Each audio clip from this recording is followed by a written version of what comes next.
Viongozi wengine husema wanafundisha uasi kwa sababu kwao, baada ya Yesu kurudi mbinguni, kanisa la kwanza lilianza kupuuza sheria za Mungu na kwamba nasi tunapaswa kufanya vivyo hivyo. Kweli? Tangu lini aliye juu sana alituamuru tuige uasi wa wanadamu wa kawaida? Je, ndivyo Mungu alivyotuagiza? Kwamba tuige wasiotii? Kamwe. Mitume na wanafunzi waliopata Injili moja kwa moja kutoka kwa midomo ya Yesu walitii kila amri iliyofunuliwa na manabii katika Agano la Kale.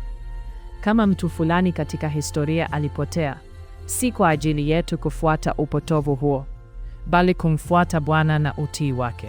Usifuate wengi, tii ukiwa bado hai.